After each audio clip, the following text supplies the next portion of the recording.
viene a ser la tumoración benigna más frecuente en la mujer, ¿ok? Solo un pequeño porcentaje llega a malignizarse, ¿no? Un 0,5% puede llegar a la malignización, ¿ya? Sin embargo, se conoce el mioma también como leiomioma o fibroma, en nombres con los cuales también algunas veces lo van a encontrar. La incidencia de la miomatosis uterina es 30%, ¿no? El 30% de las mujeres mayores de 35 años. Va a tener una frecuencia mayor en las mujeres en edad fértil y mujeres de raza negra, ¿no? Que van a ser factores también contribuyentes a la aparición de la miomatosis uterina.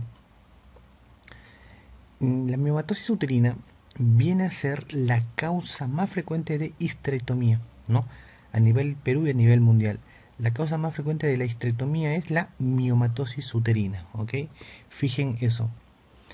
Y bueno, histológicamente los miomatosis uterina van a ser fascículos de músculo liso entrecruzados con un gran componente de matriz extracelular como el colágeno, sobre todo el tipo 1 y el tipo 2, proteoglicanos, ¿no? Que van a ser la composición básica de los miomas uterinos, ¿ok?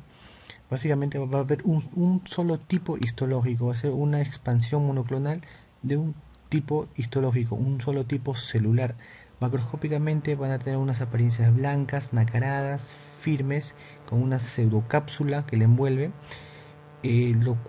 por lo cual va a ser conocida también como fibromas, ¿no? Por esa apariencia macroscópica, ¿no? Puede ser único o puede ser múltiples. Ahora, van a encontrar unas variantes histológicas, ¿no? Que, bueno, para fines de examen no es muy importante conocer debido a que no se pregunta con frecuencia, ¿no? Casi nunca se ha preguntado sobre los tipos miomas epiteloides, miomas acelulares. No es frecuente que se pregunte eso. Sin embargo, hay que tener en cuenta que hay variantes histológicas, ¿no? Variantes histológicas de los miomas. En cuanto a la etiología, la causa es desconocida, ¿no? Lo que sí se comprende es que estos miomas son estrógeno dependientes, tanto del estrógeno como del componente progestágeno. Lo que les mencioné, ¿no? Viene de una expansión monoclonal de una sola estirpe celular.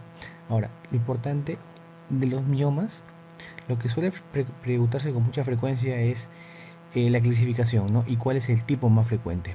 Bien, los miomas se clasifican en subserosos, submucosos e intramurales, ¿no? Y cervicales. Ahora, de todos ellos debemos conocer cosas puntuales, ¿no? Que van a caracterizar a cada uno de estos tipos de miomas. Por ejemplo, ¿cuál es el mioma más frecuente? Son los intramurales, ¿ok? Los intramurales van a ser los miomas que con mayor frecuencia se van a presentar en un 60% aproximadamente. ¿Cuál le sigue en frecuencia? Los miomas submucosos, ¿ok? Los miomas submucosos se van a caracterizar también porque son los que más van a producir sangrado, ¿no? Sangrado, ¿no? Vaginal, son los submucosos los que en mayor medida van a presentar. Sin embargo, los intramurales también pueden presentar sangrado, ¿no? Como menorragia, como hipermenorrea. Pero sin embargo, los submucosos son los que más producen sangrado. Aparte, los submucosos también tienen una clasificación histeroscópica, ¿no?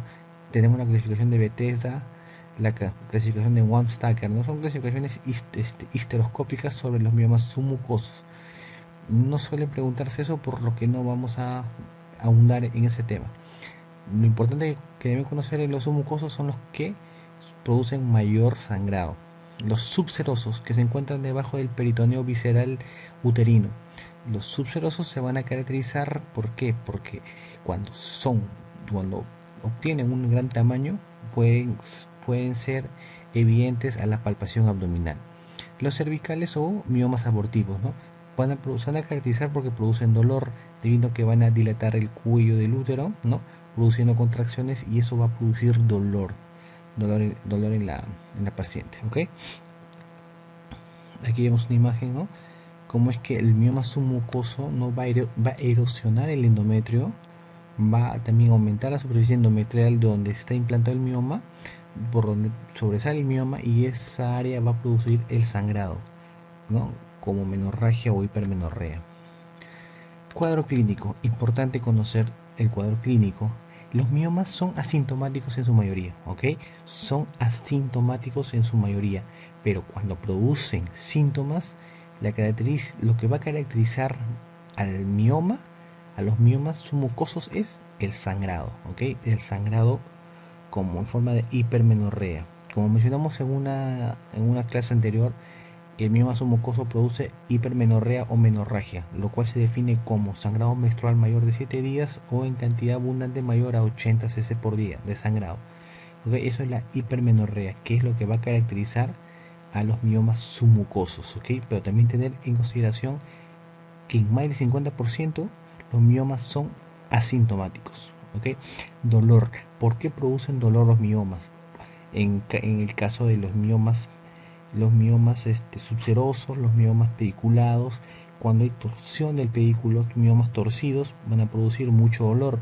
Los miomas cervicales, por dilatación del orificio cervical, van a producir también dolor. Síntomas compresivos en el compartimiento anterior, ¿no? Por compresión de la vejiga, por la quiuria, disuria, por compresión del compartimiento posterior, pueden producir estreñimiento, ¿ok? Y alteración de la reproducción. Es una causa rara de infertilidad, pero sin embargo puede producirlo. Los miomas submucosos, que se localizan en la zona del endometrio, donde el blastocito se implanta, y al estar este mioma ahí va a haber problemas en la implantación.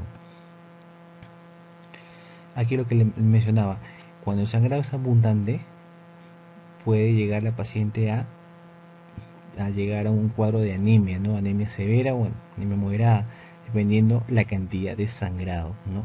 Cuando una paciente se presenta como metrorragia, lo cual sabemos que es un sangrado intermenstrual, ¿no? No es un sangrado cíclico, la metrorragia nos obliga a pensar posiblemente en otra causa como motivo de sangrado, ¿no? Como por ejemplo los pólipos o la hiperplasia endometrial.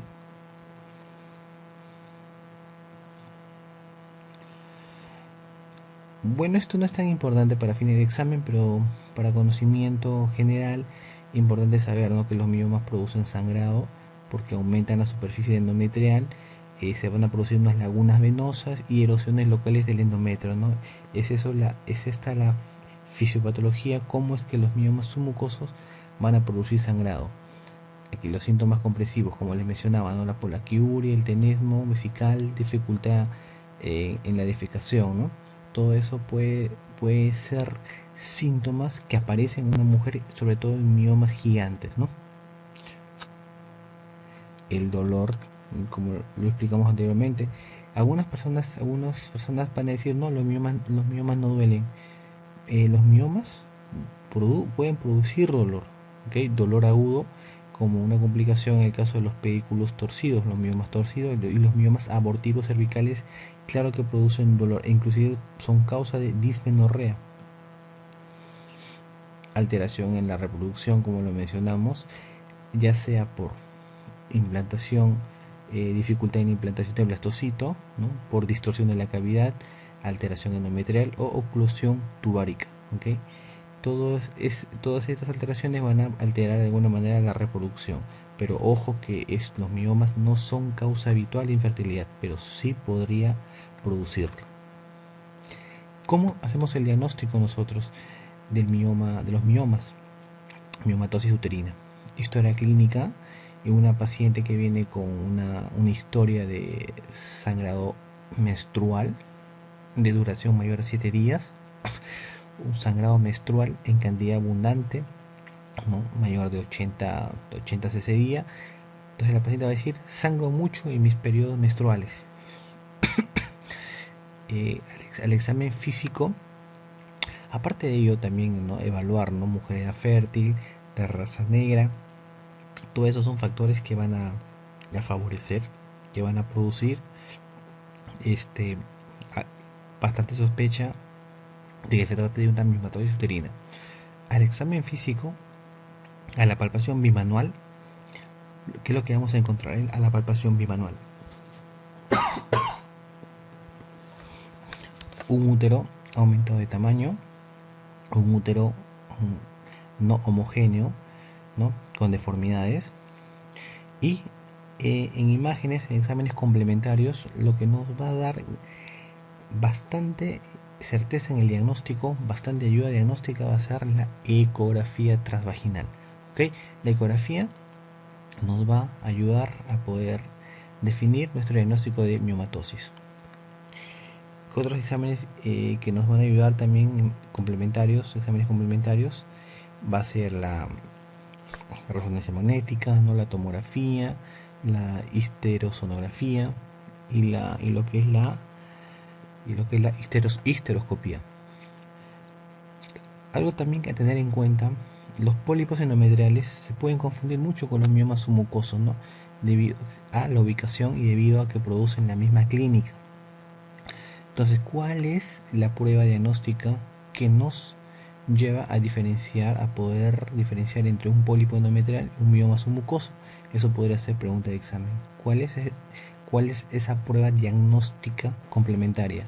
Es la histerosonografía, ¿no? Que consiste en la introducción, ¿no? de cloruro de sodio en la cavidad intrauterina y para poder dibujar, dar forma, ¿no? a la lesión endometrial, y va a haber parámetros que nos van a ayudar a distinguir entre una mioma submucoso y un pólipo endometrial, ¿no? Entonces el examen ideal es la histerosonografía.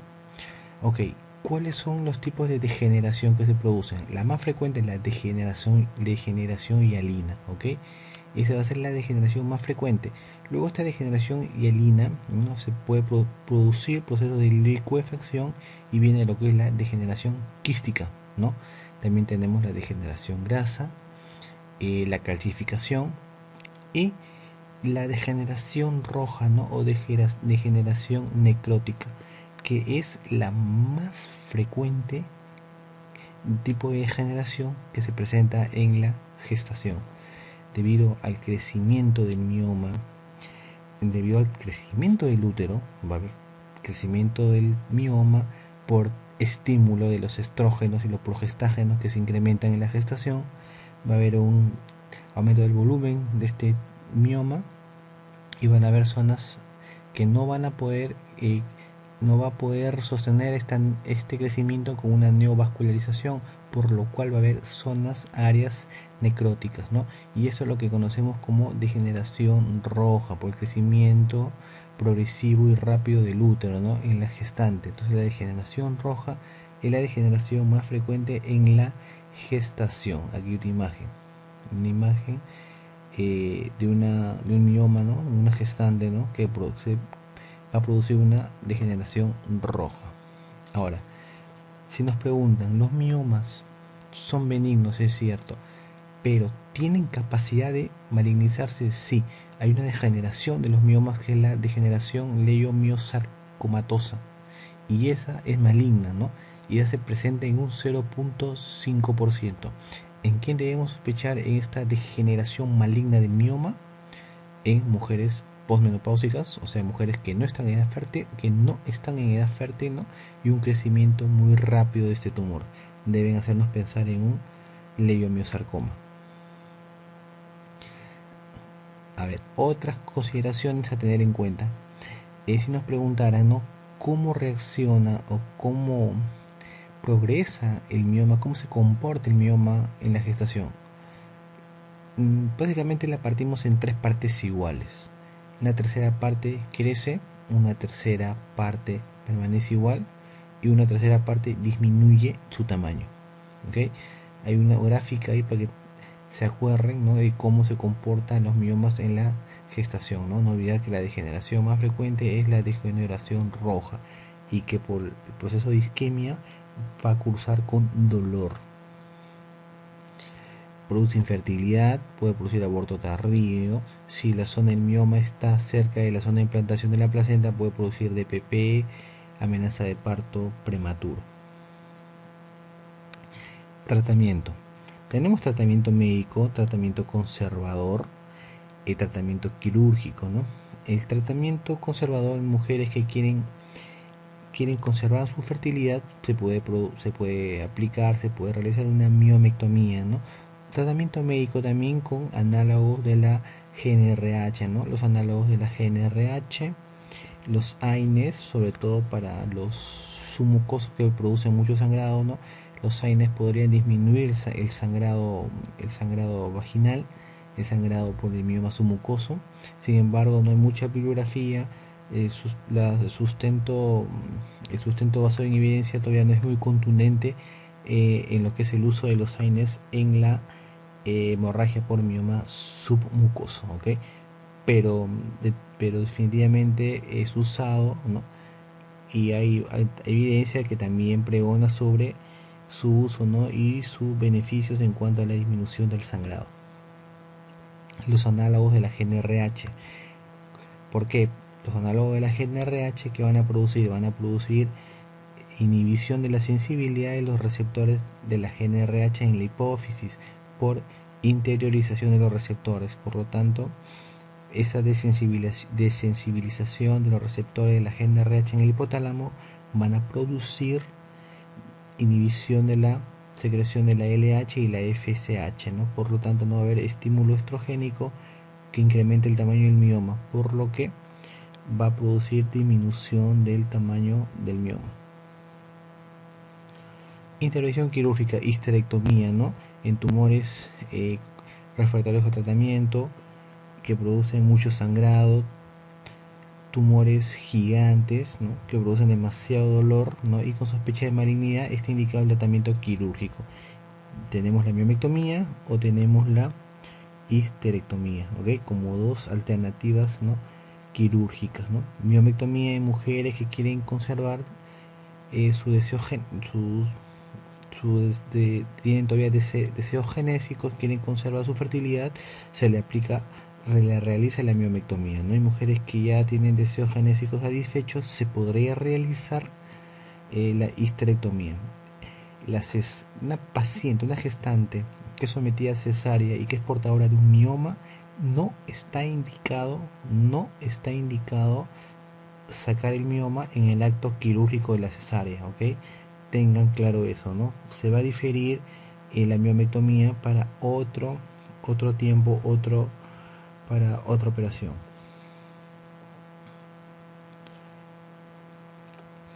Otros futuros tratamientos en cuanto a los miomas, ¿no? Tenemos la embolización de la uterina, ¿no? Para disminuir la irrigación del mioma, por lo tanto la disminución del sangrado, ¿no? El sangrado que producen estos miomas intramurales o submucosos.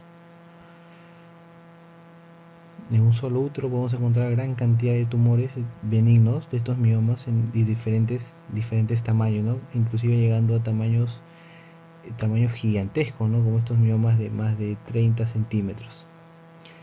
A ver, comenzamos con las preguntas, resolución de las preguntas. Aquí tenemos la pregunta que viene en el ENAM en el 2012. Paciente con útero miomatoso, con hipermenorrea y anemia. ¿De qué tipo de mioma se trata? Dijimos que los miomas intramurales y los subserosos pueden producir este tipo de sangrado, pero sin embargo los que más producen el sangrado por la ubicación, por la alteración del endometrio, son los submucosos. Aquí la respuesta es la alternativa D. Pregunta ENAM. ¿Cuál es el diagnóstico diferencial de los pólipos cervicales? Obviamente van a ser los miomas submucosos cervicales o también llamados los miomas submucosos paridos, ¿no? Aquí la alternativa es la 3, ¿no?